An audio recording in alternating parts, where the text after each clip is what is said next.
2024 लोकसभा चुनाव में उम्र का हवाला देते हुए भाजपा में कई ऐसे सांसद हैं जिनका टिकट कटने वाला है, जिसमें नाम बेगूसराय से सांसद गिरिराज सिंह, आरा से सांसद आरके सिंह के साथ बक्सर से सांसद अश्विनी चौबे का भी शामिल है।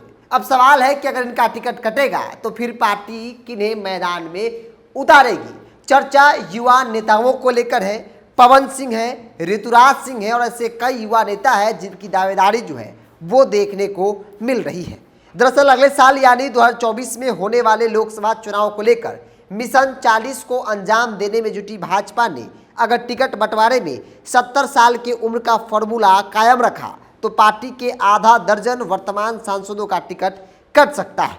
साल 2019 में हुए 17वीं लोकसभा चुनाव में बिहार से चुने गए 17 भाजपा सांसद में से 5 सांसद 70 साल की आयु पार कर चुके हैं, जबकि एक सांसद साल 2024 में इस लक्ष्मण रेखा को छूने वाले हैं। अगले साल 75 साल की उम्र को छूने वाले पूर्वी चंपारण के सांसद राधा मोहन सिंह और शिवहर की रामा देवी भाजपा की सबसे उम्रदराज सांसदों में शामिल हैं। इसके अलावा आरा के सांसद राजकुमार सिंह यानी आरके सिंह और बेगूसराय के सांसद गिरिराज सिंह साल 2024 में 72 साल के हो जाएंगे, जबकि बक्सर के सांसद अश्विनी कुमार चौबे 71 साल की आयु को छूने वाले हैं।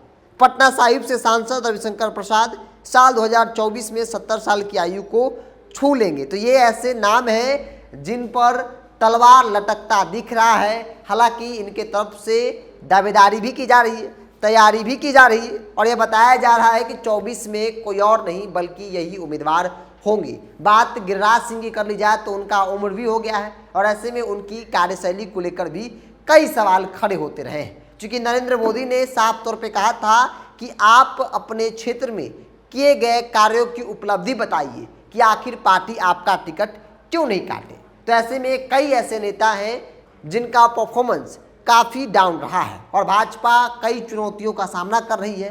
तो ऐसे में हर एक दांव पेच काफ़ी सोच समझकर भाजपा जो है वो चलती नजर आ रही है, जिसमें कई नाम है और कहा जा रहा है कि इनका परफॉर्मेंस अच्छा नहीं है तो किसी का उम्र का हवाला देते हुए उनका टिकट काटा जा सकता है। लेकिन सबसे ज़्यादा चर्चा 2 सीटों को लेकर है। एक रविशंकर प्रसाद जो 70 के हो जाएंगे और दूसरा आरके सिंह जो 72 के हो जाएंगे। आरके सिंह आरा से सांसद हैं और ऐसे में चर्चा है कि पवन सिंह आरा से लोकसभा का चुनाव लड़ सकते हैं, क्योंकि पवन सिंह को जिस प्रकार से बिहार भाजपा के नेता तवज्जो दे रहे हैं और हर एक कार्यक्रम में बुला रहे हैं, आरके सिंह नाराज दिख रहे हैं। तो ऐसे में भी कई सवाल खड़े हो रहे हैं। वही बात अगर पटना साहिब से सांसद रविशंकर प्रसाद की कर ली जाए तो इनके परफॉर्मेंस को लेकर कई सवाल है। कहा जा रहा है कि इन्होंने काम नहीं किया, इसीलिए पहले नरेंद्र मोदी ने मंत्रालय से आउट किया और अब सांसदी का टिकट भी इनका कटने वाला है।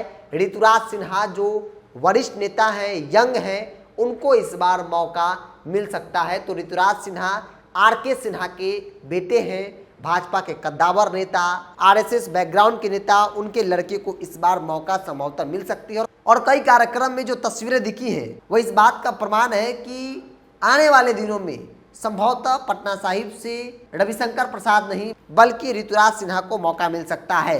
गिरिराज सिंह, अश्विनी चौबे, आरके सिंह जैसे कई ऐसे सांसद हैं जिनका टिकट इस बार कटने वाला है, जिसकी चर्चा है। चूंकि अगर भाजपा 70 वाली फॉर्मूले को लागू करती है, जैसा कि नरेंद्र मोदी ने ही लागू किया था और कहा था कि 70 के बाद आपको संसदीय राजनीति से, चुनावी राजनीति से आपको रिटायरमेंट लेना होगा, यानी कि आपको चुनाव नहीं लड़ना है। हो सकता है पार्टी आपको राज्यसभा भेज दे, हो सकता है पार्टी आपको कोई बड़ा पद दे दे, कोई बड़ी जिम्मेदारी दे दे, लेकिन चुनावी राजनीति से आपको संन्यास लेना होगा। अगर वो फॉर्मूला लागू होता है तो बिहार के आधा दर्जन ऐसे सांसद हैं जिनका टिकट कट सकता है। बहरहाल आपकी क्या राय है इस विषय को लेकर, आप अपनी राय को कमेंट्स बॉक्स में रखिए। अगर आप मेरे चैनल को यूट्यूब पर देख रहे हैं तो सब्सक्राइब कर लीजिए, फेसबुक पर देख रहे हैं तो पेज को लाइक और फॉलो कर लीजिए।